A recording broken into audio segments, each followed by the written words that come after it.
We started this process with how many people? More than 20.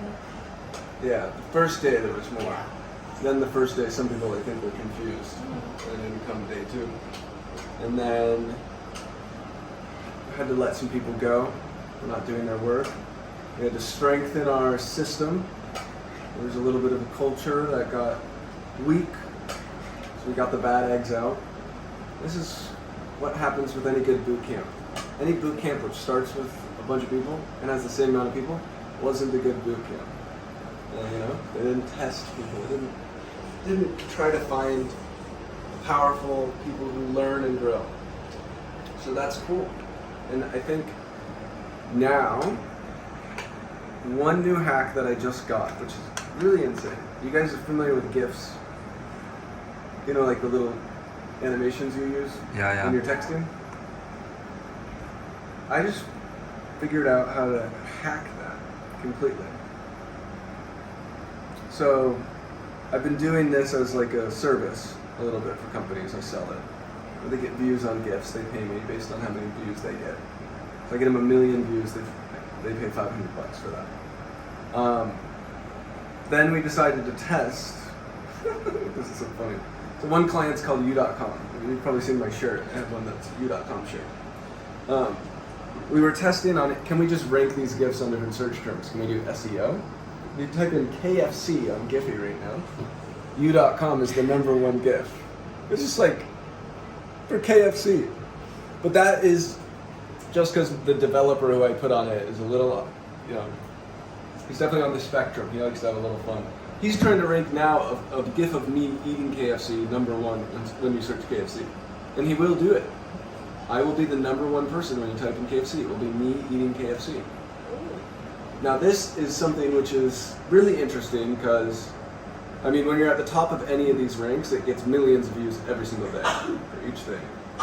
Giphy has 10% of the search volume of Google itself. It's technically the largest social media platform. And now we can be the most famous GIF on any search term in the world. That's kind of powerful. It's very powerful, in fact. So, what I want to do is enact phase 2. I have been planning this for a little bit.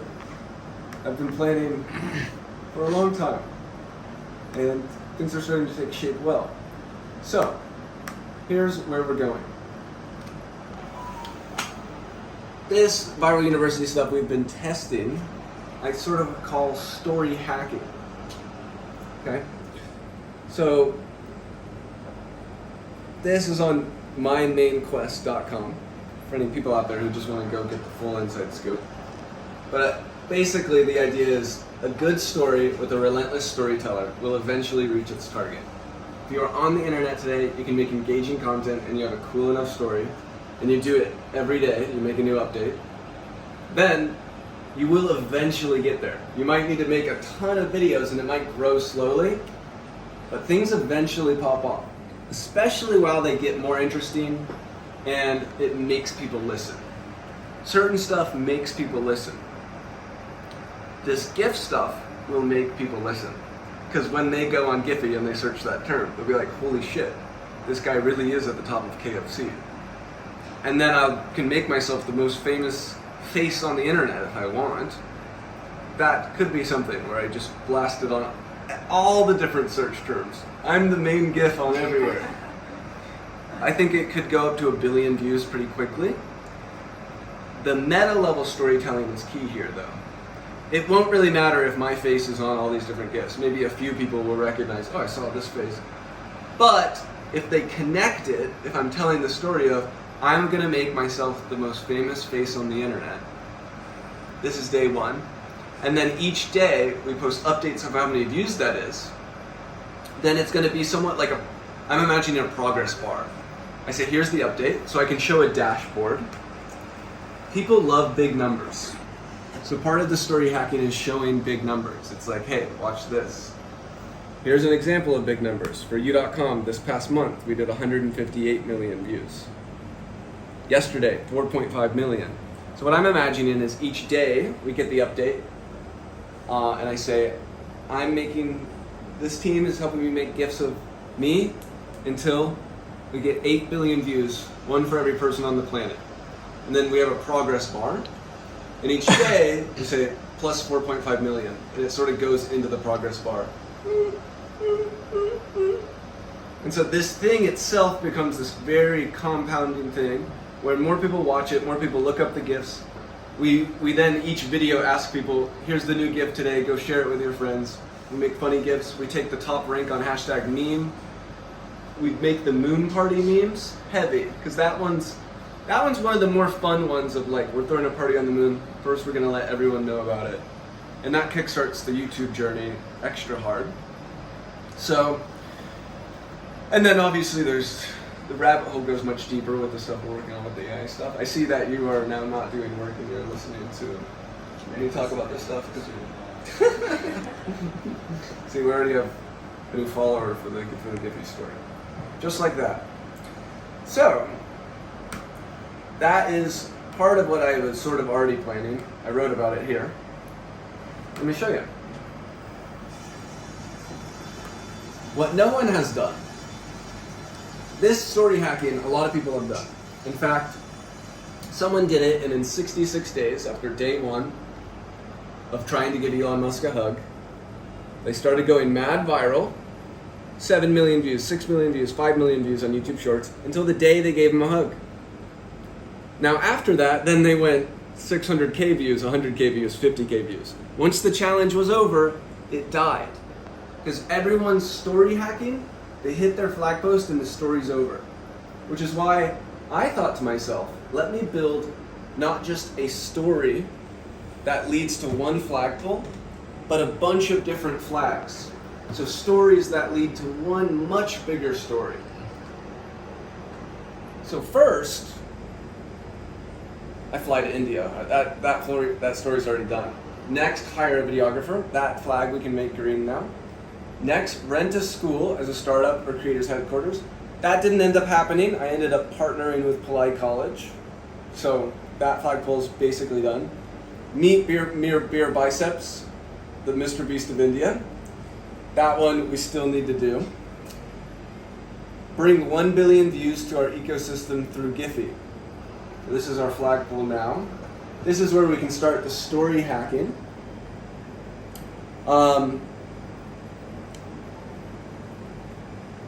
And this alone, we can also start making videos for these other ones. This is day one of creating the most viral university in the world. We're doing that.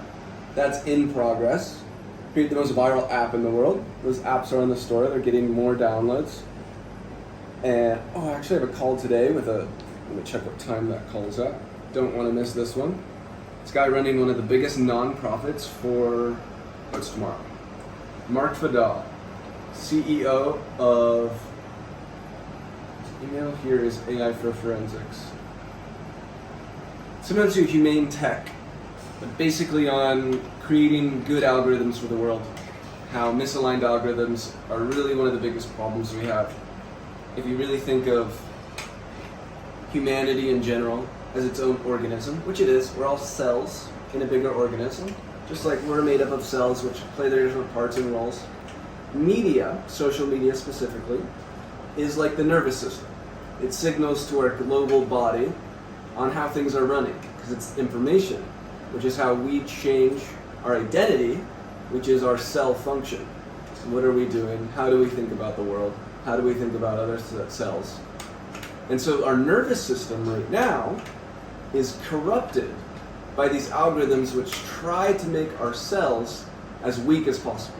The goal of the algorithm is to feed you stuff that makes you angry, that makes you think the world is a clown world. Anything which is just crazy enough will go viral. There's lots of weird characters, people doing outlandish stuff, because this is currently how the platforms operate. They're meant to just take more time up, take more time up. But what if we made it so that we used media and created really good platforms where at any point you're feeling sad, bored, unmotivated, you enter this app, and rather than finishing a long scroll and being like, oh, I just wasted so much time, like, crap, I need to delete this thing, or I feel unhappy. If we pushed the most inspiring content possible, the best thing for each cell, we made each cell become the best it can ever be, this is somewhat of some very intelligent people, and so this is like actually something I never fully explained, but I had drawn. The strength of our algorithms are getting stronger. The capability for people to create content is getting easier and easier. And so if this continues, then we move more and more down towards clown world, where things are bad, people are spending more time on these things. Right now we're moving towards that. And we can track this by people actually murdering themselves. There is a direct correlation between social media phone use, spiking recently, and TikTok's growth, and young women suicide, and suicide across the board. But mainly young women are like, that stat's like 800% up. 8 times as many suicides as all of the suicides that have been happening. And the really core cause is obvious when you look into the data. And it's obvious when you think about what's the goal of the algorithm. How is this, affecting someone's individual capability to feel connected to society? We're way more connected today, but we're way more disconnected. And that's because we're showing off the wrong things. We're platforming the clowns. We're platforming the bad discussions. Twitter, for example, is more likely to push controversial takes, rabbit holes, conspiracy theories, because this is what's going to get someone to stay on their phone and give up their dreams, because it's hacking their mind. It's hacking the bottom of our brainstem. We evolved in a totally different environment. So,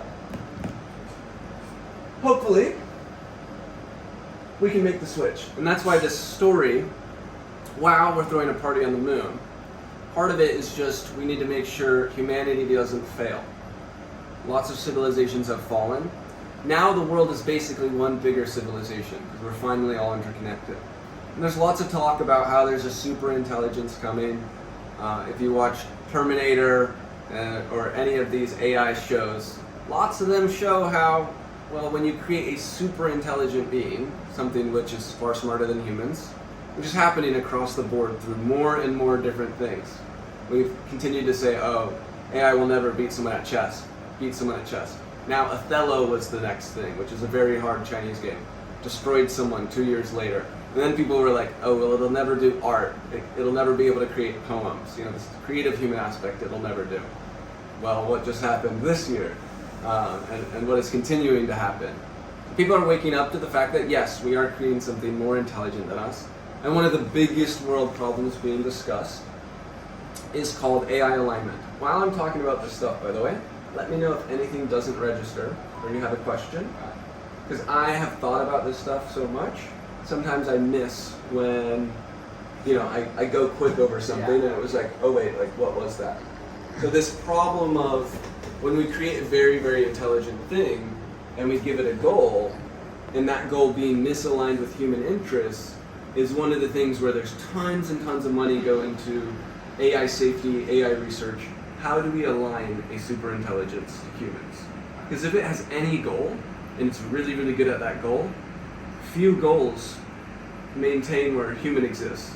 We say, oh, we want you to maximize the amount of positive life experience there is. It might just merge matter into perfect biological dopamine receptors. That would be the maximal way of doing it. There's a funny one which is like, you give a super intelligence the goal of, hey, make me as many paper clips as you can. And then the universe gets turned into paper clips. The planet gets turned into paper clips, we all get turned into paper clips. And so some of these are sci-fi, but also the thing that we need to think about is, well, we already have misaligned AI. That's the part which I'm not seeing enough in the discussion books, which is people are like, oh, in the future AI may affect humanity and control humanity a lot and change it. And it's like, I think we're actually not aware of how much it already has and has been, and how the fix, and even the best fix towards how do we create more AI safety researchers. Part of the discussion of AI safety is, why does the world not know about this? Why is everyone ignoring this and just wasting their time on these social media platforms? And it's like, because that's what they're designed to do. There's tens of billions of dollars with the smartest people in the world designing these algorithms to figure out how to maximize the amount of time that it can get you to stay on this thing. It is trying to script you. It is trying to see, it's creating a voodoo doll of you. Tens of thousands of data points on every single human exists to understand what makes you tick and what will make you spend an extra 10 minutes, 20 minutes on this thing. And so part of what you can think about is if that perfect video does come across your feed, people may share it a lot with people. I find some of the most motivating videos I've ever seen was shared directly with me, not something I scrolled to. And that makes sense because if it's motivating enough, you'll actually leave the application. You'll actually go, wow, that was amazing. I'm going to go chase my dreams and my goals. And so if the algorithm sees enough of these exits, it says, bad video. Kill this video. This is causing my users to leave. They're not continuing to go down deeper rabbit holes. And so you just think of a spectrum. These AIs have been pushing us farther and farther down bad parts of the spectrum. So how do you create the opposite effect? It's something you're new to, but we've been working on them making some of the intro videos to these apps, which is, well, that exit function, that is the function we're looking for. Media is good. It's not like cigarettes where we should just ban it and then, there's nothing healthy to smoke. It's just go back to breathing air. But in this case, media, sharing information, it's a vital part of humanity. So it does have a positive replacement. It does have an opposite. There is the best information in the world. There is the most motivating content in the world. And we have never, as a humanity, designed an algorithm and created a platform that optimizes towards that. We've never actually had our device, which is, the word structure of device is D, which is the denotion or destruction of something. Vice, which is things which control your attention, addictions. Now, the purpose of devices all of the past was to improve our life experience. And now they have become the vice. And so the goal is to turn it back into that thing that you can use as empowerment. And so I tested this, and this is what made me fully just wow, this is a really powerful mission that I can take, was I made a new Instagram account. I only followed 30 different accounts, which were the best ever. It's called Vibey Guru. Anyone wants to go, just try following those accounts. And it actually changed my life completely. I deleted all my other things, but it still wasn't great because I'm only sourcing from 30 people. But it was just good enough that it made me completely change some of the way I was living my life. So it changed my energy, it changed my motivation. I could reach for my phone and get motivation and remind myself of positive things. And that was crazy. Although they would start feeding me other random stuff. I actually couldn't control it to only show me the people I'm following. And they designed it that way so that they could make it so that it maximizes your engagement time. So, the apps that we have made are just that. What is the data point through which we can create the empowerment algorithm? It is the exit. It is the goal of getting someone inspired and off the app. And so when a video does come across like that, that's why we have inside of these apps that small button, which says, I am inspired and I'm leaving, and it exits the app. So I watched a video. I will make it. My dream will become a reality. Yes, it will. I'm done. I'm gonna go chase my dreams. And so that gives us the data point, and that allows us to organize a daily feed of videos based on what made someone actually go chase their dreams. And I imagine that once we do gain traction, once we start going more viral, once more people see this, try this, this only gets stronger. This has become so strong down here because the strength of the algorithm is based on how many users are feeding the supply and then feeding it data. And so our empowerment algorithm is baby steps right now. It's barely there. But there's been so many companies, this Mark Fadal, the guy I have a call with, these nonprofits have raised so much money to try to attack this problem, and they're going after it in Congress. The Humane Tech guy, this guy just spoke to the French Congress, ban TikTok. The problem is, if you just ban this thing, there's just 10 more replacements. A lot of people are switching already to Instagram Reels. I mean, we are in a place where TikTok is banned, and it's not like the problem was solved. It's going to be it's impossible to just ban this thing. What we need to do is provide a better alternative. How did a lot of people start eating healthier? We made healthy food not suck. Yeah. You know, we just started making it tastier. This is the same thing for even, I think, a vegetarian or vegan. If you're watching this and you're like, I care about this mission so much, it goes beyond me not eating this thing. I want to make this change. The systemic change you can do is go invest or try to push startups which are making lab-grown meat happen. Because that is the switch when the world will change, is when it becomes cheaper. And this is like my core belief in terms of making impact in the world, is systemic stuff. You focus on the symptoms, you're never going to kill the cause. You focus on the cause, that is real change. That changes how these things operate.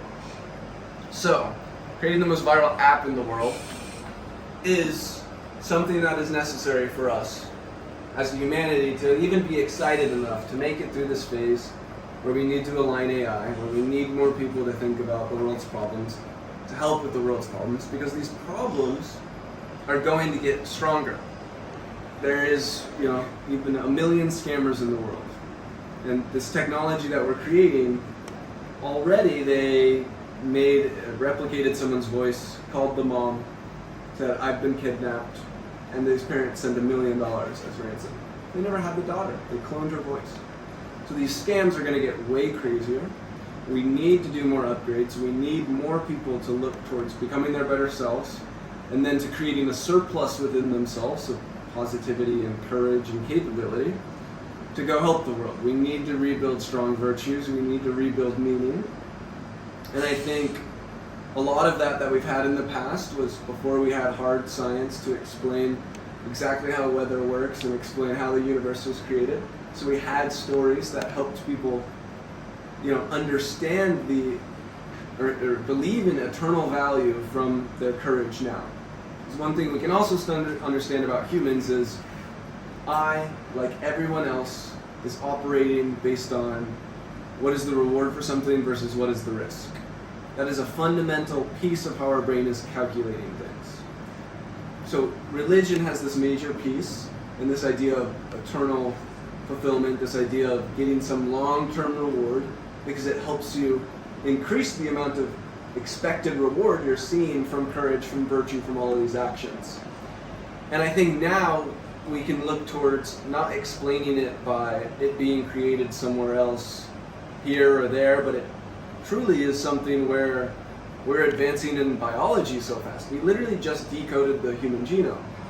We are on path to actually realize all the promises of these stories of the past, which said eventually a God will come down from the heavens. And we are sort of hailing somewhat of a machine god down from the heavens. And we are starting to understand how to kill diseases on a genetic level, which aging, after all, is in fact just a disease. It is a culmination of different diseases. When someone dies of old age, they normally die from heart failure, which is because the cells lose their telomeres, that's the end caps, and it starts messing with the code. It's like bugs in software. And so we haven't had a decoder yet. We just created the debugger. We just figured out what our code is. And now we're rapidly advancing there. This was 2002 when we first did the human genome. Tens of millions of dollars. Years to do. I think over a decade, actually. Now we can do it for $100 in like 30 minutes. And way more accurate. It actually wasn't, when they got that award, I think they got a Nobel Prize, it actually was like not that accurate.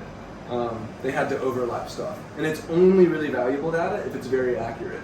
If you have code for a software program and it's chopped and choppy, the software program, like, you can't even work with it. And at the end of the day, we are somewhat of an organism which has its own code. And so the reason why I think that's important for people to understand is because these promises of a very long life, of you having karma, like the idea of karma, is now not fictional based on something that will potentially come based on this other story, but it's based on science. This is atheist proof, reason to believe in karma, to believe in a higher power, to believe in, great things happening from your actions or bad things happening from your actions. The thing that I said today on the checkerboard or the chessboard, about the pawns at the end of the game become the kings of royalty. This has fundamentally shaped the way I can build more compassion within myself. Which is, I now understand, like, okay, we're going to party on the moon one day, and it will be with any of the people which sometimes we can look at as lesser or want to mistreat. We will all become equal one day. None of what we can do will matter, and it will be something of a deep respect of the people who brought others up during that time. I always say this to the people here: I'm doing this for you, I'm helping you. But that's not entirely true. I'm being somewhat selfish because I know the learnings and education that I'm giving them now change the course of their life, and I'll have their eternal respect in the future. And that is insanely valuable. Like, we will have the capability to live, if things go correctly, thousands of years, tens of thousands of years, to explore not just 200 countries is nothing relative to the 100 billion plus planets just in this solar system. There's a lot of other solar systems out there.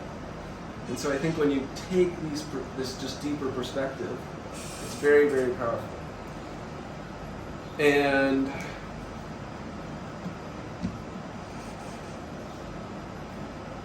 this is a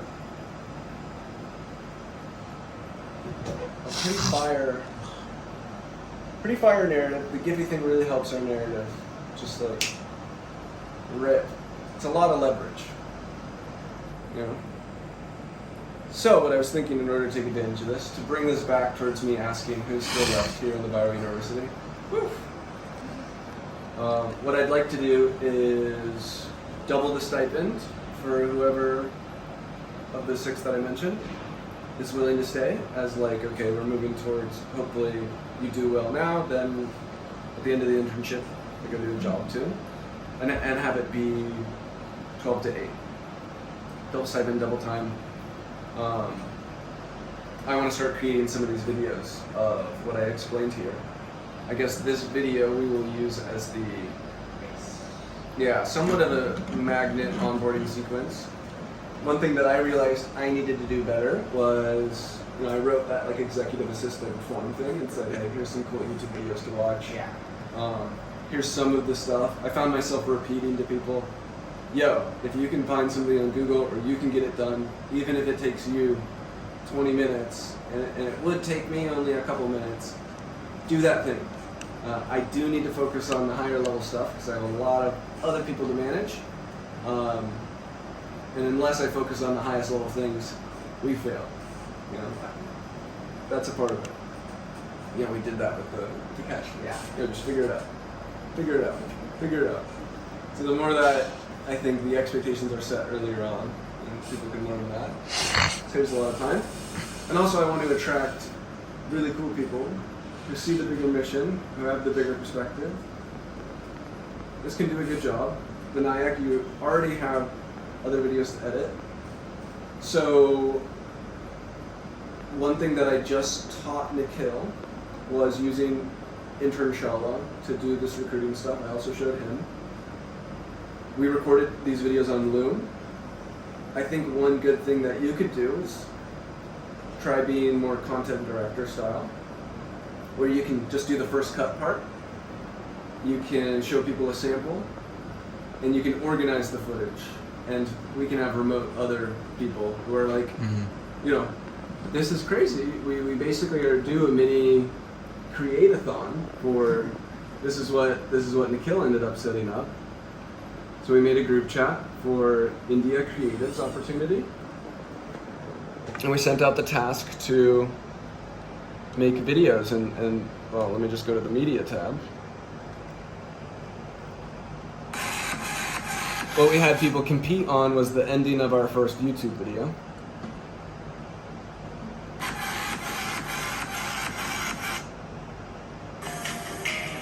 And so this allows us to see who can follow instructions well, who knows how to create good transitions. That was not the instructions.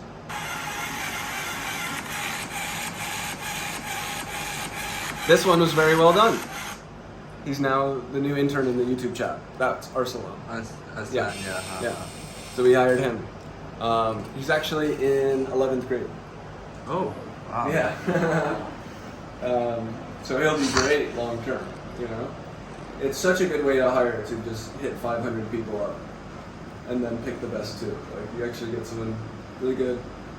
He's young, he's excited. I sent him the first other video to edit, the one of us talking in that room about this stuff. Because I want to make these sort of deeper conversations more engaging, because it is something that's harder to listen to. You can get people to listen to by telling a cool enough narrative, going viral on other stuff. You know, then people are like, who is this guy? What are they really doing? This is kind of a longer format, like a podcast. Right. Yeah.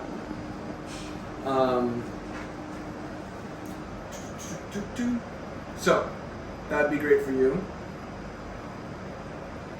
And I want to have a great time telling the story. I'm very excited for these two friends to come in. I'll let you know, my goal is to get this Michael guy. So the Nasser's here. Nasser's been working with me for 3 years. So he's moving here. He's Yeah? here. Michael, he's this hacker dude as well, who made this Calendly bot. It's a whole other thing, but we're going to be able to book meetings with some of the coolest people in the world automatically, just getting on their calendar, you know? He built that. So that'll be part of the story. Talked with him. He's all, you know, same perspective, same sort of vibe. I met him and then he booked a ticket out here. You know, we talked for like 2 hours and then he's like, I'm gonna come visit. So, I definitely want to show him a very good time, have a good time, continue the story. I think he would be a long-term good member to have, just be a part of this thing. He has a really, really good job at an early startup, a Web3 company, one of the bigger ones. So he can still do that, but he doesn't have like a home base. So Michael, we want you.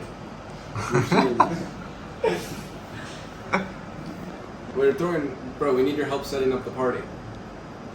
We need you on the party planning committee. You bring very good skills. Should we make an intern Shala post saying party planning committee? and then we're like, yeah, so they're like, yeah, I love throwing events. I did this event here. And we're like, it's gonna be a little bit of a different type of event. How we get there is a little different, you know. We're gonna need like 2 million spaceships if we can make that happen. Probably you're gonna want to work on an AGI system. That's what Vivek's got going on. We are going to help craft the super intelligence to help us throw the party. We need its help. It is going to be we are just creating the ultimate party planner. that's what we can call it rather than creating the super intelligence. No, we're not. We're not creating the super intelligence. We're just creating a really good party planner, guys. We just need help. We just need some help.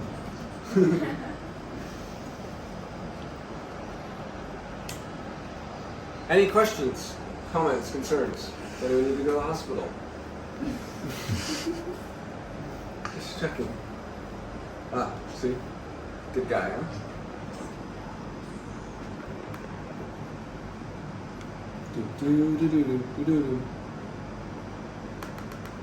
Content creators will be the billionaires of the future. It's the evolution of social media. The first wave, hardware, jobs. Second wave, apps. The third wave, content creators. Billions of followers, trillions of dollars. Curating communities, attracting mass attention. Storytelling, baby. That's the culmination that Chamath didn't even put on here. It's basic human psychology. That's true, but the basic human psychology is following a cool story. And all of these creators, hopefully they eventually see the moon party and then someone one-ups me and says I'm throwing a party on Mars. Musk sort of is do that, but he does need to start a YouTube channel. I don't tune into Musk's YouTube channel hardcore. Maybe he'll start one day. That would be legendary. I hope I inspire him. And that would be my goal. Get some of his respect. Would be some good respect points. But yeah, that's in my intro video, of course. Biggest pizza party ever. You know, no one set a really nice flagpole. I think once you set that there, you build a really good party planning committee. It's inevitable. And if you can hack the largest social media network in the world, which connects to all other social media networks, then you can have the top rank on any of the search terms. How do you do that? That's just We don't share the sauce. Focus that's on the creating the party planner, yeah. the ultimate party planner. We're doing a hackathon to find our ultimate party planner. So, should I wait till tomorrow to ask the other people to join, or should I text them? You think that has a higher hit rate? I almost think saying in person. Yeah. But 'Cause they're not coming now, like, All on of them, daily basis. yeah, not all of them will be in that The program. ones that we right? want are mainly coming. Luis Prachi coming tomorrow. You guys. Glenn, Zanai. That's the people I want to offer. That's who I think is, you know, we've got good pathways for everyone.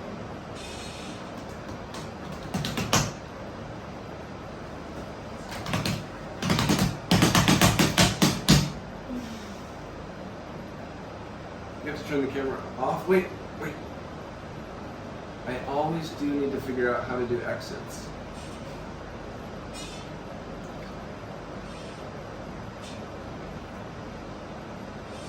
You got one?